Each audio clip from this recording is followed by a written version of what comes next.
بسم اللہ الرحمن الرحیم۔ ہم سورۃ البقرہ پڑھتے ہیں۔ سورۃ البقرہ میں اللہ رب العالمین نے ایک واقعہ بیان کیا ہے اپنے ایک نیک بندے کا۔ مفسرین کہتے ہیں وہ نیک بندہ سیدنا عزیر علیہ السلام تھے، اور واقعہ یہ ہے کہ وہ ایک بستی کے پاس سے گزر رہے تھے دوران سفر۔ انہوں نے دیکھا کہ وہ بستی تباہ ہو گئی، اس کی عمارتیں گر گئیں، اس کی جو فلک بوس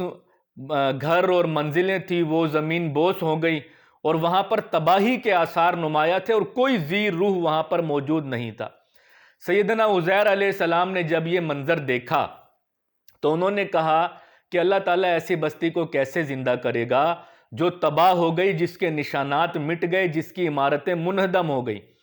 سیدنا عزیر علیہ السلام یہ سوچ رہے تھے کہ اللہ رب العالمین نے ان پر بھی موت طاری کر دی، اور ان کی سواری کے لیے گدھا ان کے پاس موجود تھا وہ بھی مر گیا، اور زاد رحم میں ان کے پاس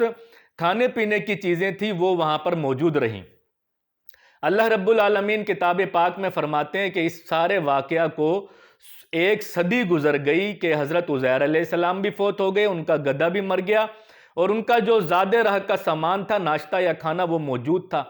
100 سال بعد سیدنا عزیر رضی اللہ علیہ السلام کو اللہ رب العالمین نے پھر زندہ کیا، اور ان سے پوچھا کہ اب دیکھو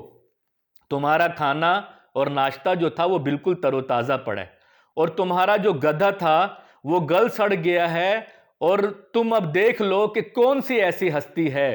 کہ جس نے تمہیں بھی موت دی اور دوبارہ زندہ کر لیا۔ اور یہ اصل میں اس لیے ہے کہ اللہ رب العالمین انسانوں کو یہ بتانا چاہتا ہے کہ انسانوں کے مرنے کے بعد بعث بعد الموت یہ اللہ رب العالمین کے لیے کوئی مسئلہ نہیں، اور اللہ اپنے بندوں کو مرنے کے بعد صدیوں بعد بھی زندہ کر سکتا ہے۔ یہ واقعہ دراصل